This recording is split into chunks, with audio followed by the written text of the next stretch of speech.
All right, we should be live and ready to go. How's it going, everybody? This is the Osmo.com NHL DFS Strategy Show presented by Yahoo Daily Fantasy Sports. I am joined, as I usually am, on big slates, any sizable slate, by Nolan Kelly. Nolan, how you doing today, man? I just saw your line changes got published, so it sounds like you're ready to go.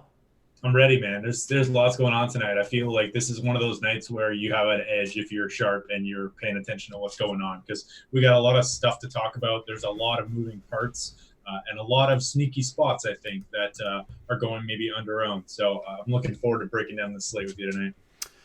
Yeah, man, this should be fun.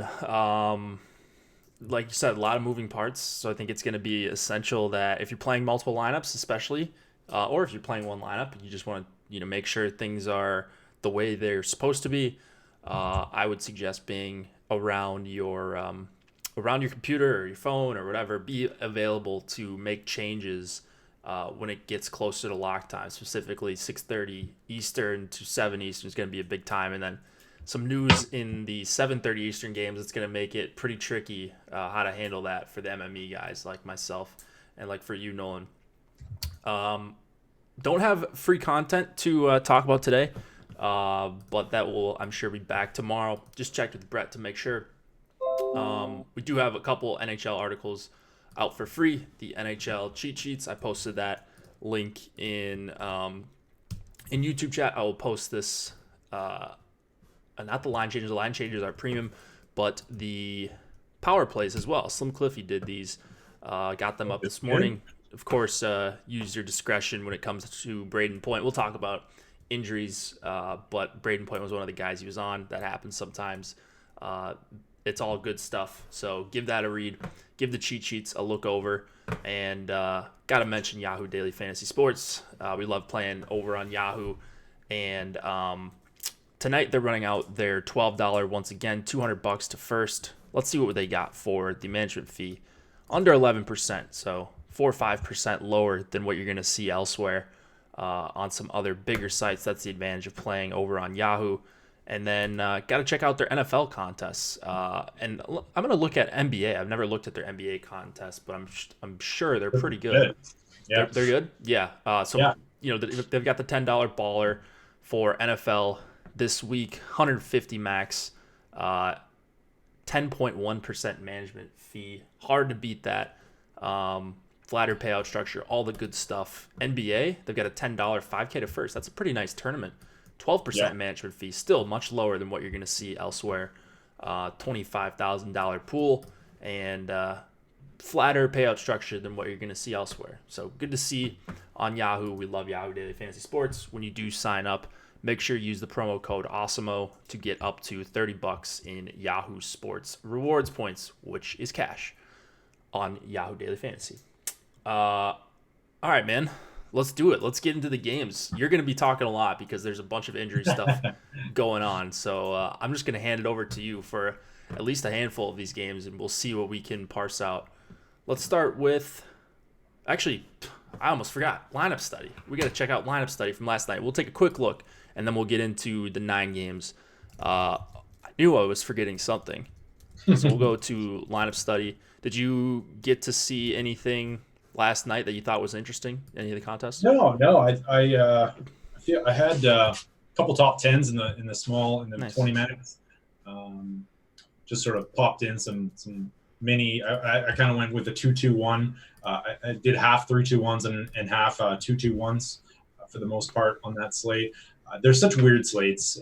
They're really hard to, I think, to prognosticate and to do well in, because essentially you're gonna need like the nuts or close to it, right? And so that means that correlation probably isn't as important. So I still struggle with some of these 2 gamers sometimes and trying to find differentiation in new lineups, but it paid off. I think the projections were really on fire last night as well with the Canucks crunching. I got a lot of Canucks, and that's the way it went. Sergei Bobrovsky not earning that contract so far. No, that was what's his name was in net Montembeau. Oh, it was he started, right? and then Bobrovsky gave up 4. Tweets today knocking Bobrovsky's save percentage. I mean, whatever.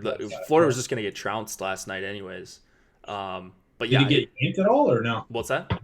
Did Montembeault get yanked? Yeah, he did. So Bobrovsky came in, and then I think he let up a few too. But like, you're just trying to survive at that point after they give up three Yeah. quick ones. It was funny too because it was three full line goals from each line besides the Pedersen, Besser, Miller line. So that was Yeah. kind of funny right away. But they ended up getting one or two. I'm going to be looking to fade the Canucks here, I think, pretty quick. I was just digging up some of their stats. I think moving forward, they played just an absolute powder cake schedule. Powder cake? Puff cake. Puff cake There you schedule. go. They played a puff cake schedule so far. Their shooting percentage is like third best in the league. The save percentage of all the teams they faced is probably the worst in the league. Every single one of the bottom teams in the league in save percentage they faced, they just played no one. So I think people are going to be on them and thinking that they're a juggernaut here. But yeah, just something to think about when they're on a slate in the future. Yeah, let's look at Poppin' Fresh's lineup. That single entry in the $8. Not necessarily something I would recommend, putting only one entry in this tournament, but took it down for almost 10K in profit, 10K top prize. Brian Boyle, Pedersen, Miller, nothing too weird there, but it does get weird. I mean, Boyle's a little bit weird, but Mark Pysyk, 2.5% ownership. He had the Tim Schaller goal, 20 points for Schaller. I mean, I don't know. Out of this world. Yeah, I think Edler was a good play. I think he was a nice way to differentiate with the Pedersen line or any of the Vancouver lines because he wasn't on the top power play. But, I mean, I agree with that. Very, very little correlation in this lineup, but ended up working out. So not necessarily sure how he got here, but sometimes that happens, especially on two gamers that are weird. Yep. I guess I ended up getting in the 7th in this tournament. Lost money still, so that'll happen on DraftKings. I didn't really look. I just saw that I didn't win money when I woke up. I actually did look at this lineup. Barkov did not perform well. Only 1.5 DK points. That killed me in a lineup that was otherwise pretty good. I had Pedersen, JT Miller, Levo, Ferland, so kind of a Vancouver 1/3 hybrid stack with Edler. Colin Miller was pretty disappointing. Kind of had to have Hutton. There was a big stink on Twitter about the goalie scoring on DraftKings, but just trying to adjust and take more risks at goalie, I think, is how I'm going to deal with it. It is frustrating, though. I definitely think it's frustrating. Some people on Twitter were saying that, like Hutton, he stopped a bunch of shots and lost, but he scored like 12 more points than the winning goalie on the other side. It's just so it's weird, but it's taking some getting used to. So yeah, you're essentially, I think, like I have not been correlating goaltenders at all this year. That's been one of the things that I've adjusted to. I don't know if that's the right move or not. I've seen some pros stop doing that, some still doing it. But it does have two advantages. One, you're going to get a higher projected goalie, I think, in our rankings. Two, you don't need that win. If you get 35 saves and the bonus, you're essentially mitigating any chance at a win or offsetting any other goalie that might get a win. Gibson 2 nights ago had 45 saves and was give up 6 goals and still was like one of the better goalie values on the night. So I don't think you need to correlate as much this year. But what's your take? I think on bigger slates, I'm still okay with correlating because you'd still like a winning goalie score. There's going to be two guys that pop off for probably 25 plus points at the goalie position tonight. But it's like, well, if I can get a goalie that scores 18, 19, 20, somewhere in there on a good majority of my lineups, plus I have the stack that goes off, that's huge. On shorter slates, 2 games, 3 games, 4 games, even 5 gamers, I've gotten away from forcing correlated goalie in. Because, like if there is an outlier performance, you're essentially dead if you don't have that goalie. If he's pacing the field by, 10 points like last night we saw with Hutton. So on shorter slates, it definitely matters for me. On larger slates like tonight, I'm not changing up too much of my strategy with just forcing as much correlation as possible. All right, one more thing before we get started into the games. I'll go over to this screen. But if you want access to the lineup builder and the projections and the ownership that we reference for DraftKings and Nolan's line change article and premium Slack chat, all the good stuff that we talk about, NHL Free Week is the promo code for what it says, a free week of Osmo Plus NHL. So that can be used on the weekly or the weekly express packages. So don't try for the season-long package. It won't work it will work on either of the weekly packages, and you can see what those entail on our join page. So take advantage of that. No real reason not to. It is what it says. It's a free week. You won't get billed until 7 days later. So take advantage. Come hang out with Nolan and I, and Cliffy and Wassel and Vots and all the guys that do a great job in our chat. We've got, I think, a pretty good community in our Slack and one of the best resources for late news as well. All right, let's do it, man. Let's go to Sharks and Bruins. 2.7 implied total for the Sharks, 3.3 for the Bruins. Marty Jones expected to go against Tuukka Rask. Rask is confirmed. Any changes here? Yeah, lots of changes on both of these teams. Just let me pull up my article here. I think I somehow managed to lose it. So we got David Krejci drawn back into the lineup for Boston, flanked by Jake DeBrusk and Danson Heinen. Anders Bjork with Coyle and Ritchie. And then Corrali between Wagner and Bacchus. Lindholm is out, and some other scrub for the Bruins who I can't remember. I don't know what it's Parr, Lindholm, Wagner, Corrali, Bacchus. Is that what you got for a fourth line? Yeah, Wagner, Corrali, Bacchus. I don't know why this isn't working. Whatever. Yeah, so that's the Boston side of things. Looks like the power play is still the same for the most part. At least the power play one is. And then on the San Jose side of things, we have totally different lines here. We got LeBanc up on the top line with Couture and Marleau. Lucas Rattle on the second line with Hurdle and Kane. And Sorensen, Thornton, and Meyer on the third line. Just kind of gross all over the place. We had that second line loaded up previously and full power play correlation, I believe. And now it's just not looking so hot these days and in a tough matchup. The only thing I'm getting to here is maybe a little Erik Karlsson at that price point. What's your take on this one? Yeah, it's hard for me to suggest playing any sort of Sharks here. Sometimes when these teams are priced down in tough matchups, I'll still get them because like you're running an optimizer and it's just sorting by value, and they might grade out as good values. But even with some favorable pricing, like on Logan Couture and LeBanc and Marlowe's cheap, I thought I would maybe get some San Jose 1. Didn't even really get there. So they're pretty much in a void for me tonight. If a couple lineups sneak in out of 150, I'm not going to like X them out, but I don't really have interest in playing them when I just look at this without just looking at numbers. And then, one of these lines is or both of these lines are going to face a good helping of Boston 1, and that's not really something I want a part of on a 9-game slate. So Boston 1, it's interesting because they're going to grade out as one of the best plays raw point wise they do for us. Good total. I think it's a pretty good matchup no matter who they face for San Jose. Bad goalie in net, whether it's Jones or Dell, and they're just crazy expensive. So finding something you can fit with them is going to be difficult. I'm getting to some of them. Right now we've got them in double digits in ownership. At least Bergeron I saw was up there. I don't quite think I'm going to be there, but whenever I play Boston 1, it'll be a full stack with Bergeron, Marchand, and Pasternak. I think the second line is a pretty good value, but like if you're trying to Josh stack it, I don't think you need to do that on a 9-game slate. You certainly could and just hope for the explosion from Boston's top two lines, but like there's not super expensive lines elsewhere. Maybe Edmonton 1 would be one of them where you really need this much savings from Boston too. So what do you think? Yeah, no, I'm right there with you. Like I do. I mean, Boston 1, I'm going to guess projects as our top line on the night. So I'm not sure if you said that, but that's pretty. Yeah, it's tough to fit them in. I think if you're doing that, you probably want to pay up for one defenseman and then start getting maybe some of these cheaper, lesser owned lines. That seems to have been a successful model with Boston this year.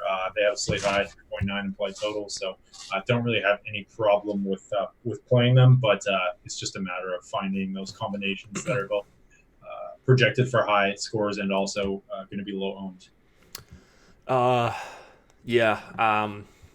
Like there's a couple lines that are okay to pair with Boston 1, but like everyone's going to have them. So getting different with your defenseman is probably the way to go, and just full stacking. Hope you hit on the third line or really cheap second line that works out if Boston does go off. The problem there's a few options out there too. I think like they're just not getting ownership. At least an early look at our Yeah, that our ownership says there might be a couple that you can pair him up with like 1 to 2%. So yeah, exactly. So pair him with one of those. You're still going to be competing against some people that full stack with Boston one, but they're as likely as anyone to break the slate here, right? Even if it yeah, is a low probability, I don't think they're like crazy overowned because of their pricing no, here. no, yeah, that's it. Like we're looking at 13 to 15% for Bergeron. So I'm guessing that he'll be the lowest owned, but that's pretty Mm-hmm. good. Not too bad. Not too bad. Defensemen, I mean, Krug, McAvoy, Grizzlick, the power play guys for Boston, Burns, Vlasic, Carlson, your normal guys for San Jose, and I am pretty much getting to no one on the Boston side. If I can somehow fit it, a Krug plus Boston one stack is fine, but I don't really want to play Krug with that second line too often. And then I don't like Krug as much as a one-off. Burns is expensive for a really tough matchup. I just think shot suppression is going to be a thing here for Boston. So I don't know how much Burns is even going to have the puck on his stick. Maybe block shots he gets there. Same thing with Carlson. Carlson is $1,500 cheaper though, so he's the guy I'm getting to more than Burns. And then yeah, pretty much nothing else. Goalie is pretty obvious here. Jones is going to see a lot of volume, but I think it's going to be a lot of quality volume from Boston, and he's not a good. He's not really a good goalie when you get in close on him, right? His high danger save percentage is not going to be up there. So Yeah. Yeah, exactly. Yeah, I'm right there with you on all of the defensemen here, and yeah, I think goaltending's fine. I don't have any hot takes, but yeah, Krug's just like it's fine to correlate him. I think in your Boston one stacks, wouldn't be using him as a one-off, but it's getting pricey when you throw him in there, and he just doesn't like he hasn't really projected that well for his price point. Carlson seems to be one of the better values on the slate, so fire him up. yeah, yeah. I mean that's a fine play at 5,200. Let's go to the Capitals and the Maple Leafs. 3.2 implied total for the Caps. 3.4 for the Leafs. We've got Braden Holtby and Frederik Andersen in net here. I don't see a ton of changes, but you tell me if I'm wrong. No, I don't think there's any. I think on the Washington side, it's all the same. On the Toronto side, Travis Dermott was activated today, so he's going to be on that third pairing with Justin Hull, and I think that's pretty much it. Looks like they're sticking with the same stuff. Yeah, Dermott actually a pretty interesting punt. A guy with some talent, just getting a shot here and not going to be owned. So he's a guy that I'm probably going to include in my defenseman pool, and probably won't get him a ton, but like he's a guy if you are going to Boston when he gives you a little bit of breathing room if you just pure punt one or both of your defensemen. So here I thought I was going to be on both sides pretty heavily, but it's mostly just Matthews, Janssen, and Nylander for me. I'm going to force in some Washington one just because they've played really, really well at 5-on-5 offensively. They've also been not great defensively once again. I don't think the Kuznetsov line is going to be very good defensively, and then the Eller Hathaway pairing has been pretty bad as well. I don't know how Hagelin is going to affect that, but I just love Toronto one. So that's going to be one of my highest exposed lines of the night. I want to see where they're coming in. Yeah, I mean, Matthews under 10% is kind of weird. But I'll take it, man. I absolutely love Toronto one. I think you can pair him with Riley if you want. He's $6,100. He would be more of a four-man stack play for me. He's another one like Krug where I don't necessarily see myself getting to him as a one-off, but I will sneak him in there in a couple Toronto one/power play stacks with Matthews. Do you like anything for the rest of this game? Yeah, no, I'm with you. I think, I mean, I like Toronto one here. I think they're not really. I think just because they've disappointed, they were going to be chalk 3 nights ago, I guess, and they kind of disappointed. Matthews got the empty netter 4 nights. It's been a while. So I do like Washington 2 and Washington 3 as filler stacks here. I will be popping them into some like Boston 1 and maybe some other higher owned lineups. So. And I don't hate Washington 1 here either. They're just expensive. And, I agree with you. Like looking at the projections here, I'm not really getting to a lot of anything other than Washington 1. I don't hate Toronto 2 as well as a filler. So Yeah. kind of like a lot from this game, but just not getting to a lot of it just because of the size of the slate and other better options. I think. Yeah, I wasn't getting to a lot of Washington too, but I kind of like that call too. Maybe they see a little bit less time against the Matthews line and not just getting run over. Matthews' line has been really, really good at 5-on-5 offensively. So I think we could see hopefully some back and forth. Kind of tough for me to fade Washington 1, even if I'm not getting to them organically. They're usually a line I throw in there. I know you're not supposed to do that. You're just supposed to play the numbers and such, but I think with a 3.2 implied total, like that line's goal share should be pretty high. So maybe something I'm missing there, but it's really tough to pair them with Carlson. He's up to 7K. He's kind of deserved it though. He's just been a points machine so far. On the other side, I misspoke. I actually am getting some Riley. I thought maybe I'm thinking of someone else, but I thought I wasn't getting to a bunch of him. He was one of my highest owned defensemen actually, so I am getting to him in some one-off situations, and the minutes have been big for him. He's obviously getting the points, probably not at a sustainable rate right now with all these multi-point games early, but he has been better than I expected, and I actually am getting to him more than I thought. And then Tyson Barrie is a guy I'm getting to a lot at 4,700. That's going to be mostly a one-off thing because he doesn't correlate very well to either of the top two lines. What else we got here? I don't know. Like, I guess Tyson Barrie's still getting some decent ice time. He's him and Muzzin, I think, led the team at 5-on-5 last game and pretty high clip. So I got no problem with either one of those guys at their current price points. I also do like Dmitry Orlov as well. I think he's been underrated so far this season. Gets a ton of ice time, getting more ice time without Matt Niskanen in there. So if you need a punt under 4K, I think there are worse ways to go. Sounds good. Let's go to the next game. Flyers Penguins, 3.1 implied total for the Flyers, 3.4 for the Penguins.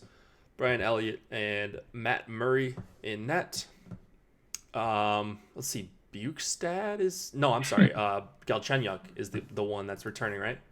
Yeah, looks like he's going to be back. Still a game time decision, I think. Last I checked, Bukes, if he goes, it's likely that he'll. I think he skated this morning with Nick Bukestad and Hornqvist.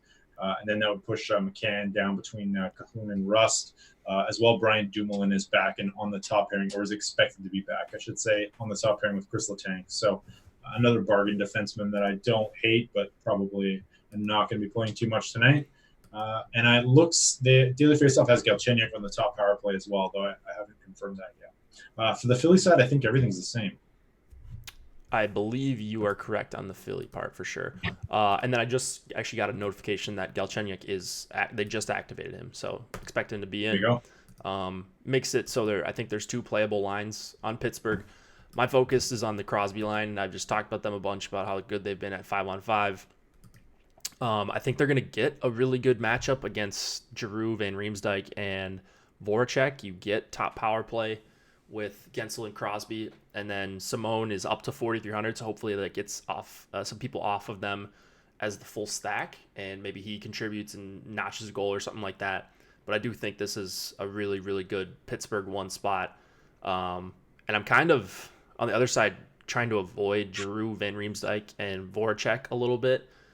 They were coming up a little bit for me, but when I look at what I expect with the matching here, going to try to stay away from Crosby on a 9-game slate and just this line that's been so solid. If I'm wrong on this, it's going to be brutal because that would probably mean that Crosby would be going up against Couturier, and that is something I absolutely want no part of, but I think he's going to spend the most time against Giroux. So on the other side, I do like the Couturier line. Similar to Crosby line, they've been awesome at 5-on-5. They're fully correlated on that second unit with Provorov, and they're going to get the better matchup than the top line, in my opinion. So really sticking to Pitt 1 and Flyers 2. What do you got? I'm not getting much from this game as well. I don't know. I got a few organically in crunches, but Pittsburgh with a 3.6 implied total is kind of crazy, and I'm still on the train of believing in the Philadelphia Flyers and believing that they're a better defensive team, I think, than most people give them credit for. So they've gone down a little bit, but they're still fourth in the NHL in expected goals against.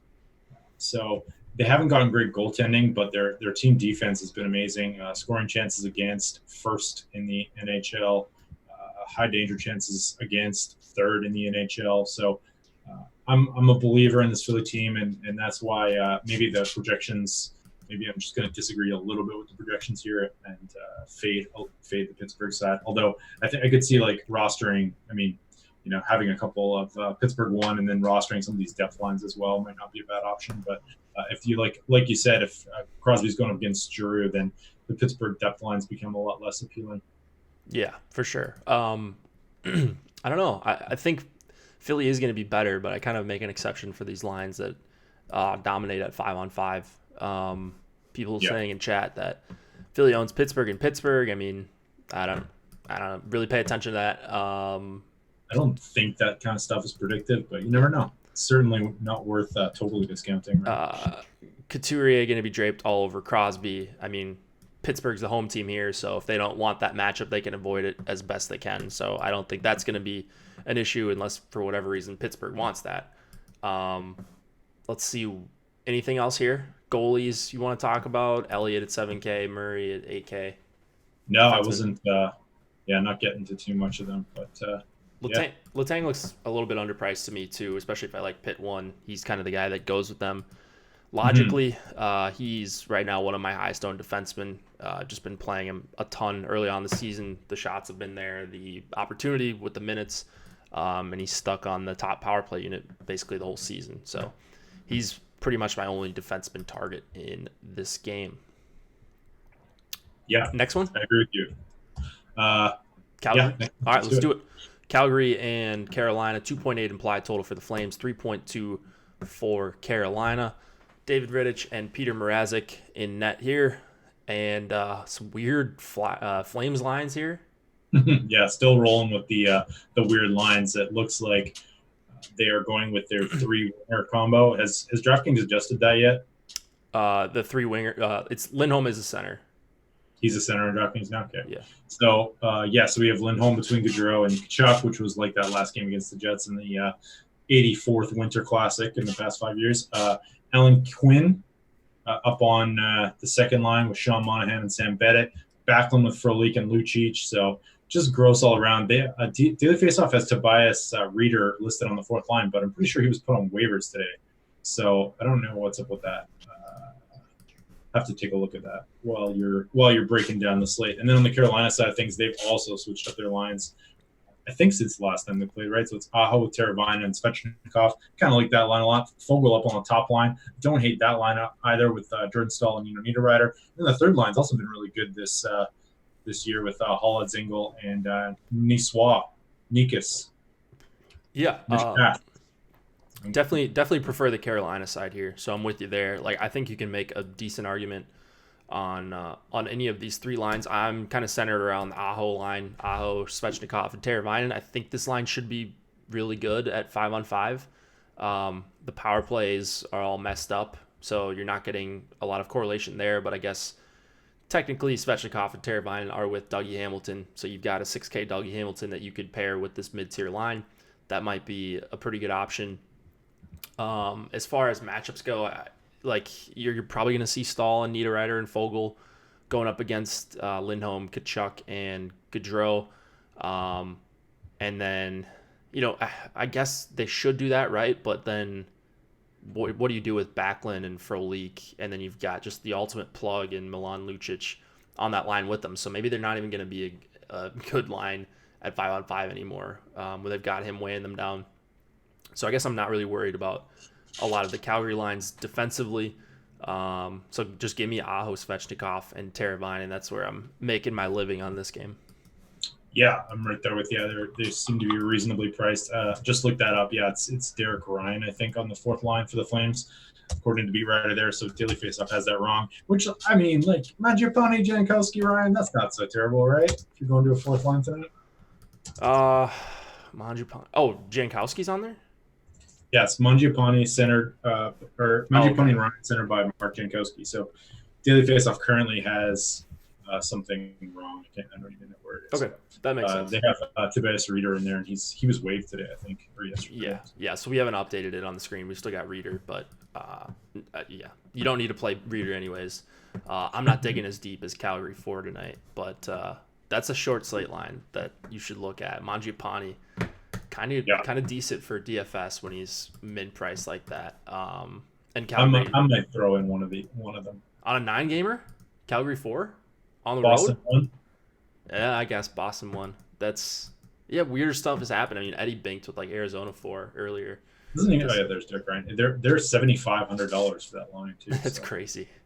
You could probably play uh, like Yossi and Krug or yeah, something with Boston. Yeah, exactly.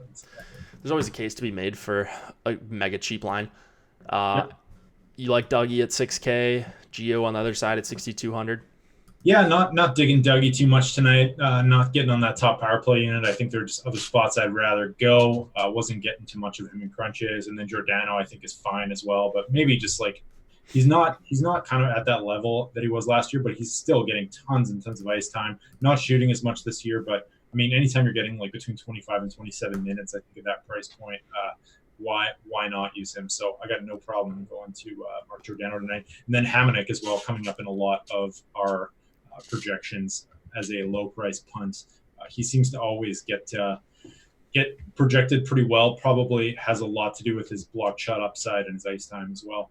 Yeah, I was just gonna say I think the block shots could be here for Geo. Certainly could be here for a guy like Hamonic, who Yep. has made his living off It's the blocking full shots. meal combo for full meal deal. Full Combo meal? combo for Jordan. Combo Yeah. meal for Giordano, and maybe like a happy meal for Hamonic. Yeah, exactly. There you go. Happy Meal, just the block shots. Maybe he gets you a couple shots on goal. I think Dougie's probably in play for that most nights. 6K, it's a fine price. I'm still not getting to a lot of Dougie, which worries me. But based on what I look at, like he's not quite at the top tier level, and you've got Letang lower or lower price than him, and I prefer Letang straight up. So maybe as a contrarian play if you wanted to go to Dougie. But he's getting ownership when he's been up here. Yeah, he's up there as one of the highest owned guys on the slate right now. So It's crazy. not that anyone is crazy high owned. I mean, it's pretty spread out. So Yeah. not a huge issue. Let's go to Tampa and the Rangers. 3.6 implied total for the Lightning, 2.9 for the Rangers. Andrei Vasilevsky and Alexander Georgiev in net. Weird stuff going on with both sides. This one is it's too bad this one isn't at 7 Eastern and we have to wait until after lock. But actually, it might even be more of an advantage, really, if you play it properly and you think ahead about some combos and leave some cash on the slate for some of your Tampa lines.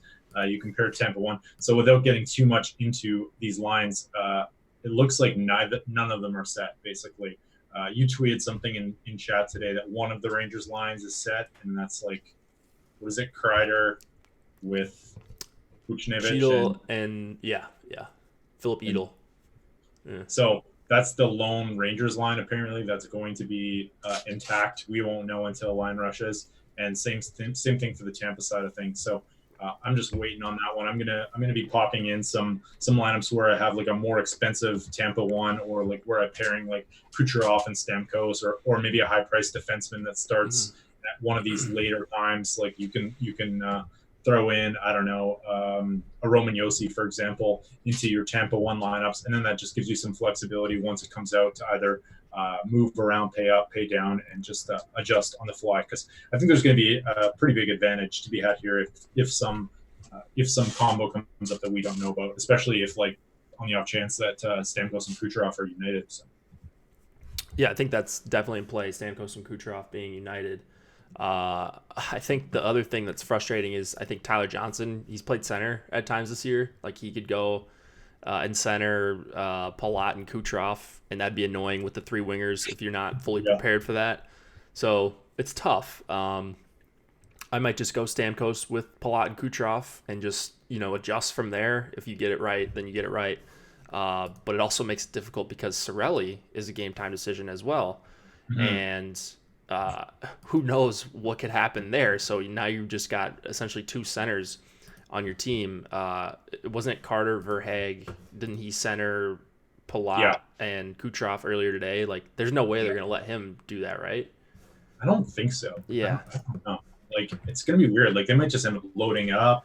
What did they use last year, too? Like, they've used Johnson and Kucherov together, right? So, they had Stamkos and Kucherov together for a while. So, I don't know who knows? Like, who knows what it's going to be? Yeah, I think maybe your best bet is just to do some sort of power play stack. And if Point is somehow in, Yeah. You swap from Stamkos to Point if you want the 5-on-5 correlation, because it is a good spot. Like the total is huge for Tampa.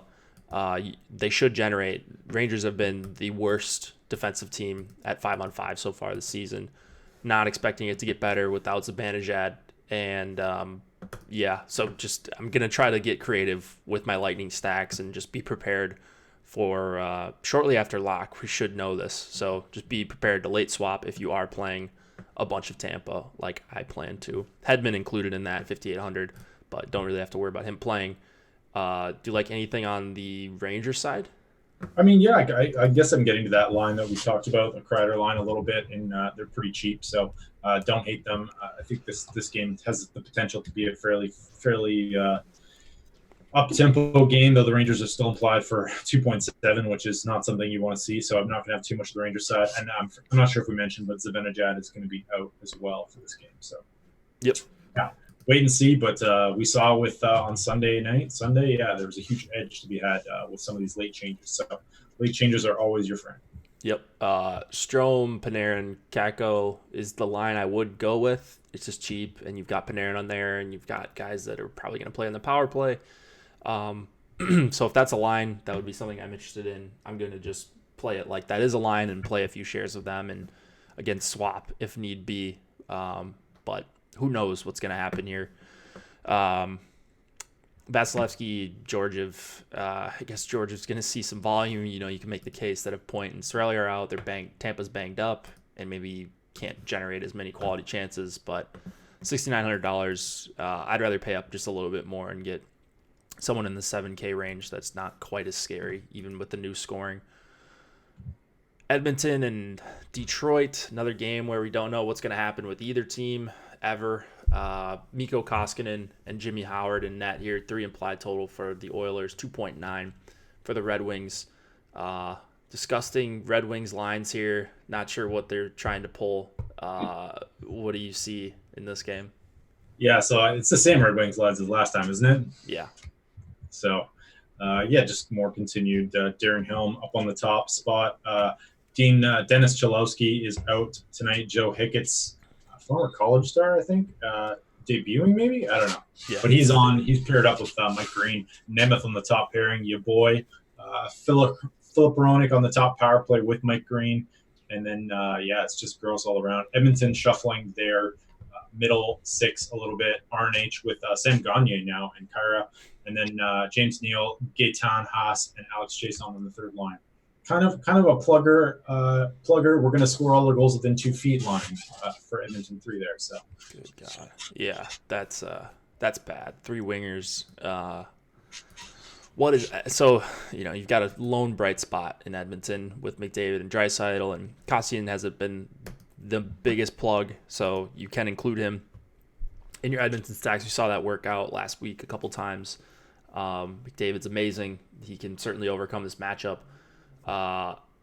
As much as I hate Helm up there, like that line has been unreal the last couple games, even with him up there. So maybe it's a decent fit, but like I thought that would be much worse without Mantha, and maybe it was easy matchups, but like now you just get such cheap exposure to Larkin.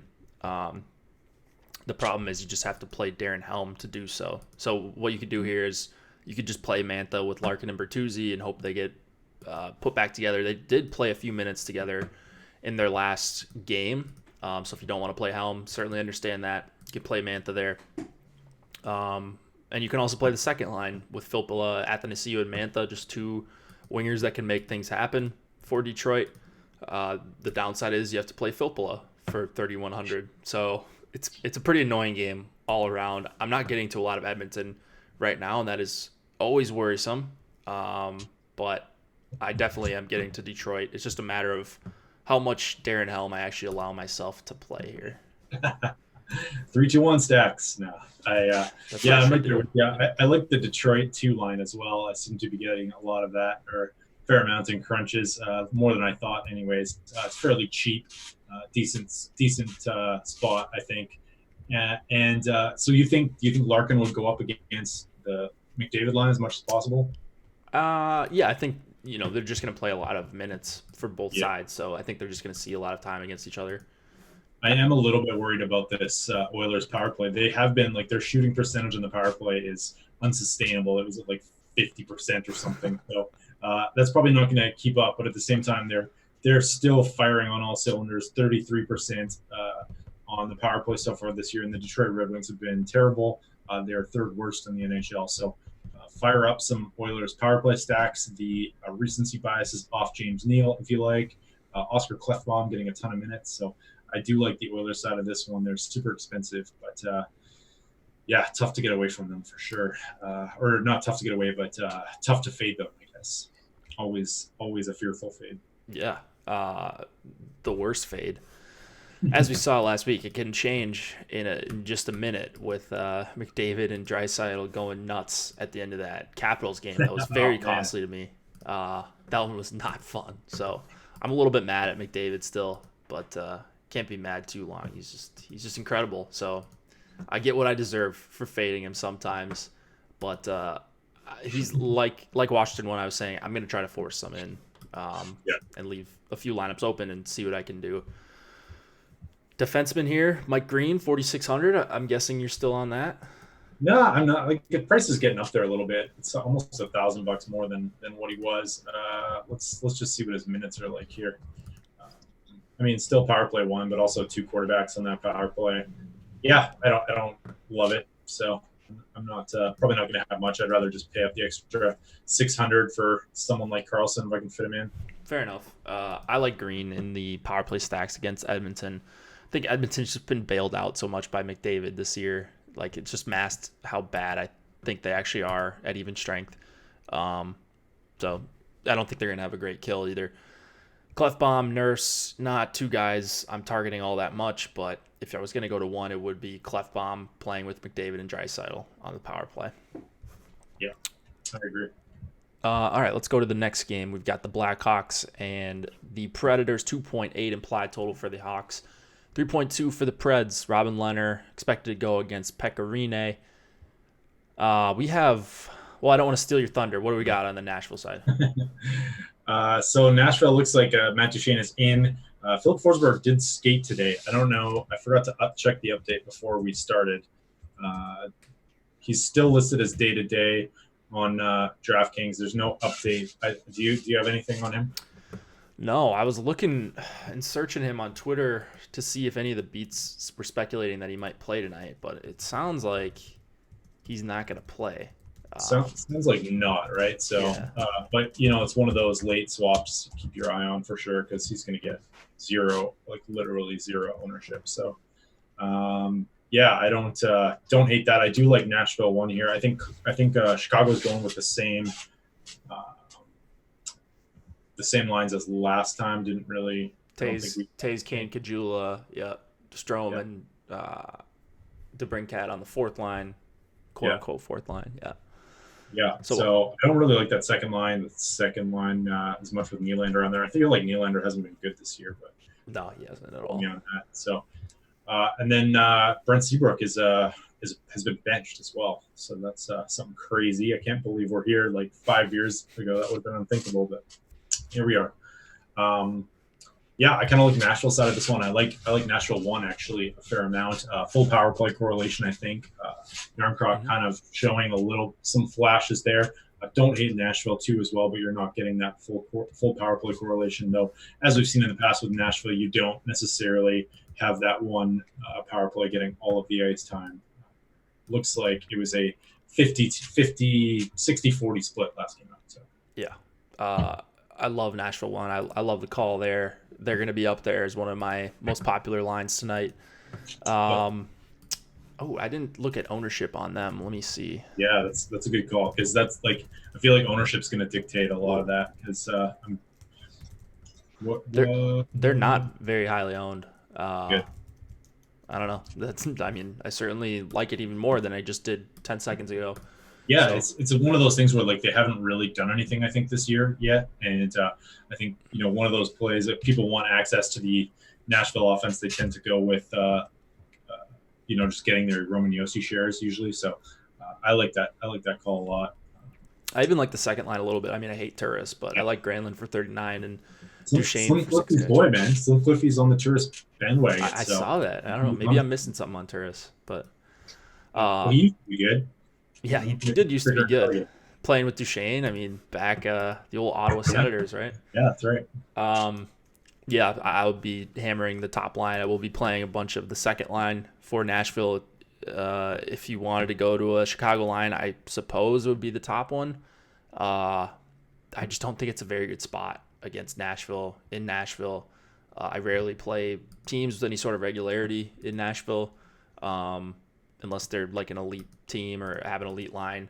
I don't really think the Taves Kane line is that great, especially when you have to play Kajula with them. Yossi, right now my highest owned defenseman.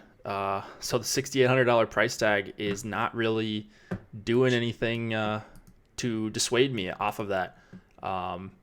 He's my guy. I want to get as much of him as possible. Yeah. New contract. Did you see his new contract? Yeah. What is it, $9 million a year? Yeah. It's going to be an overpayment in like 5 years, but that's all right. Yeah, he's going to be good for the next few, that's for sure. But yeah, Yossi, if you wanted to go with Ellis, he's just a little bit overpriced at $5,400. And then I've got really nothing on the Chicago side. Back to Chicago 4 for you? I do have a single Chicago 4 share, yes. It's not really their fourth line, right? I mean, Strome and DeBrincat are not. They're not fourth liners. But. Exactly. And you get a little power play. And I think like sometimes that fourth line status will throw people off a little bit. So DeBrincat didn't get much time on ice last game, so I don't really feel like it's a great spot for them. But Ryan Carpenter is super cheap, so that makes and Strome I think is cheap too. So that makes it a little bit more palatable. Yep. I mean, really, their fourth line is probably Kampf, Kulik, and Nylander, right? Yeah. But whatever. Exactly. I don't hate the Chicago 3 line either, but bad matchup again. So. Mm-hmm. All right, let's go to the Wild and the Stars. We've got a 2.5 implied total for the Wild, 2.7 for the Stars. Alex Stalock and Ben Bishop in net. Looks pretty gross when you first look at it. Looks less gross than previously, though. What do you mean? No? Dallas?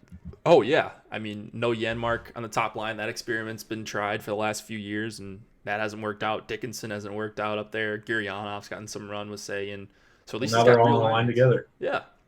So you got Sagan, Ben, and Perry. I guess that's a start, maybe like 4 years ago. But anything new here? I actually like both of these top lines. I don't hate them. So you're not getting full power play correlation, and Esa Lindell looks like he's up on the top unit as well. So you have 2 defensemen on there, and that means basically it's just Bennett again on that top unit from that line. So.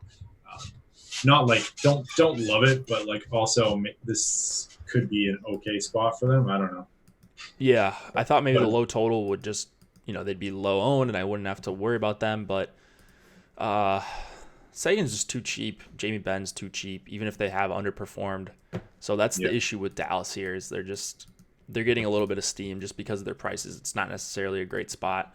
I don't think it's a bad one though. Like if you're looking for like some positive regression, they're dead last in the NHL in shooting percentage so far this year. So that's why their prices are down. I always like to target those guys if possible. So I don't hate the play at all.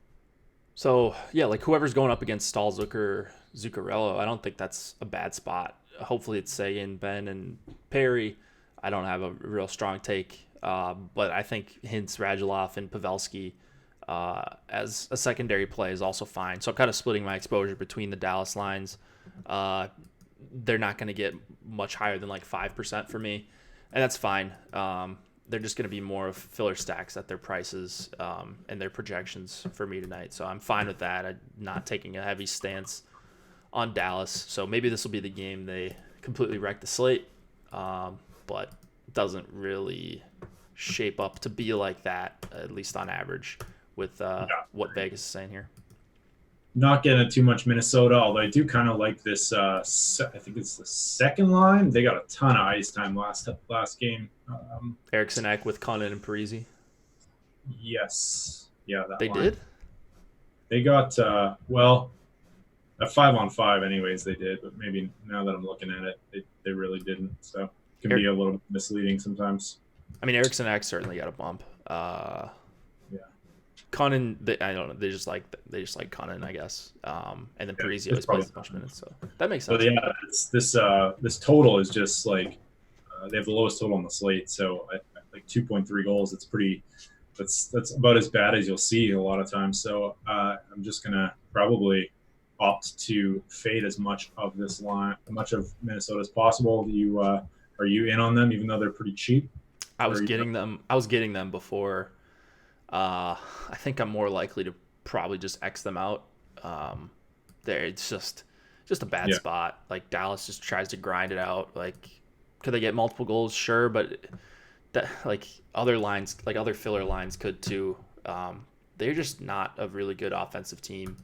So if I had to go to one line, it would be the Stahl Zuccarello line. That just seems like at least we have a sample of those guys being able to generate offense in their careers, whereas I have no clue what's going on with these other lines or if they'll stick together. Bruce Boudreau probably once again feeling the hot seat, so who knows? He's going to pull out all the stunts. They're scratching Fiala. I don't know. So Minnesota is kind of in a void for me tonight. Yeah, I'm right there with you. If I lose money on a Minnesota road matchup against the Dallas Stars, I can live with myself at the end of the day. Yep. All right, let's go to Winnipeg and Anaheim. Last game of the night. I think we're going to get done on time. 2.8 implied total for the Jets. 2.8 for the Ducks. Connor Hellebuck expected to go against John Gibson. Gibson's confirmed. What do we got here? Well, we got a lot. Looks like Line is a game time decision, but likely out, I think. I just saw as we were coming on air. I saw he was doubtful. Doubtful, yeah. So there's a spot that you might want to pay attention to. If he's doubtful and you're drawing dead or you don't have the nuts and he ends up playing, then go for it.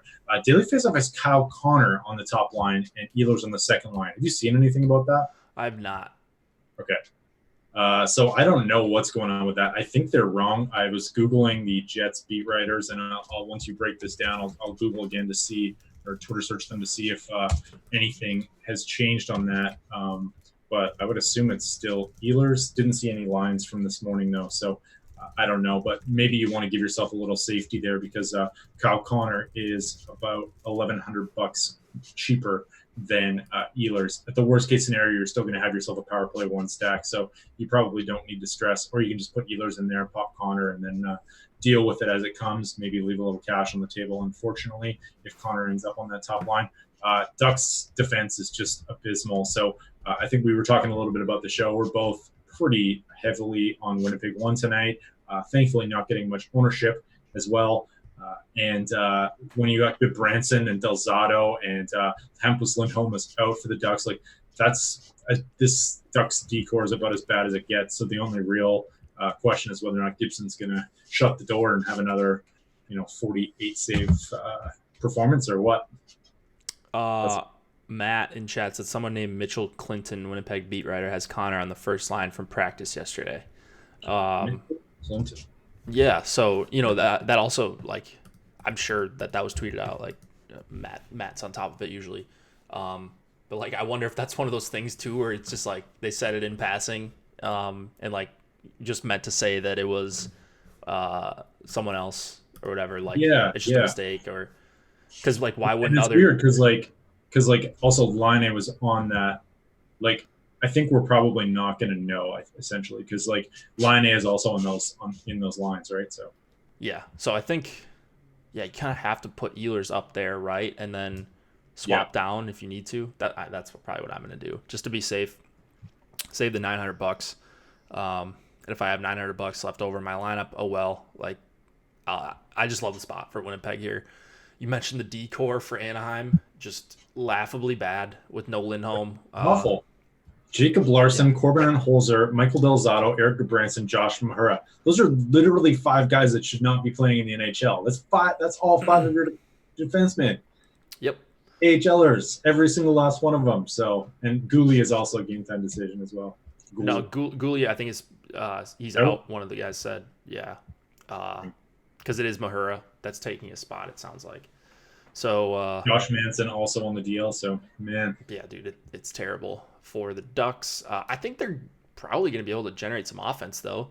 like it's not like the Winnipeg decor is any good. I'm surprised to At see least we such a got low total. Young and Morrissey, but yeah, you're right. Yeah, like you got Morrissey, but like Tucker Poolman, top pairing defenseman. Look off. Yeah, it's gross.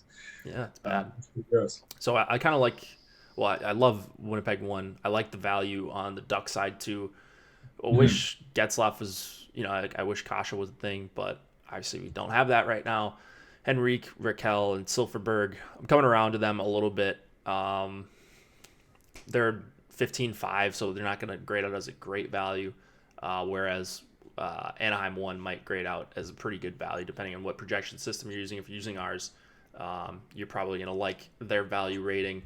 And they're all listed on the top power play together. Wouldn't pay too much attention to top power play 2 on this team. If you wanted to punt with Delzato or Mahura, I think that's fine. You're probably going to get decent minutes and maybe power play time from Delzato.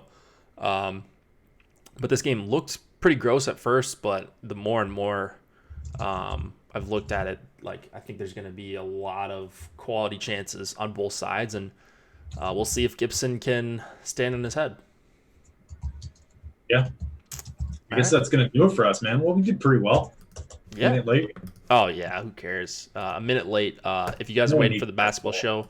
Yeah. Oh, actually, there's a late lock tonight for NBA. I think it's a 7:30 Eastern. So they'll probably be tipping off the deeper dive at, what is that?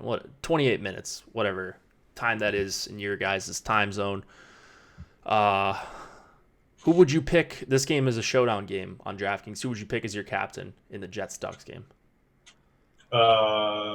Probably. I would choose whoever. I mean, what's the pricing? I guess I would choose maybe whoever ends up on that top line. Yeah. If we don't know, if there's like a late pivot. Yep. We think Wheelers is on there or Connors, and then you pair them obviously with the rest of that line, and then like Pionk or Morrissey. Morrissey got a ton of ice time with him as well, so don't be afraid to. I think that's a good game to double stack. Yep. I was gonna say Connor, Ehlers, whoever's on the top line. So, yeah, man, I love it. I love it. This is gonna be, I think this is gonna be a pretty fun slate. We've got a bunch of other questions in chat. Can you just cover goalies 2 to 3 you think are good targets for single entry? Do you want to go over? Projections. Yeah, I mean, use the projections. NHL free week is how you get a free week of Osmo Plus NHL. That expires really quickly, so that's what I would do. We also have cheat sheets out on the site if you want to look at some of the goalies that I think are okay for cash or tournaments. Stalock's a guy that I think is going to see some volume. It's like, he's probably our best. Robin Lehner is our best cheap option in terms of projections, and then Tuukka Rask as well, our highest projected goalie on the slate, and a pretty good value as well. Yeah, so I would use the stuff on the site, use the free stuff. There's really no excuse to not be in Slack chat and using NHL Osmo Plus. Again, NHL free week is the promo code. Free. It's free. It's a free 7 days. You won't get billed for 7 days, and you could cancel whenever you want. So I don't know. Like, I don't know what you want. Like, we're giving this stuff away for a week. Come on. Yeah. Yahoo Daily Fantasy Sports allows us to do this. They're this presenting sponsor of the NHL DFS Strategy Show. Go check out their NHL stuff. Pretty good contests if you're looking to slowly grind your bankroll or just looking to get some extra volume. They've got a $12, $3, a bunch of $1 single entry stuff. You're not going to win the big flashy prizes, but you can make some nice extra money. And like I said, build your bankroll for those NFL contests this weekend, and maybe some NBA stuff too. It looks like they've got some pretty sizable contests, 5K up top in their $10. A lot of good options over on Yahoo Daily Fantasy Sports. All right. Anything left? That's it. All right, guys. Thanks for joining, and we will be back tomorrow. I think it's a pretty sizable Wednesday slate. So good luck, and let's take it down.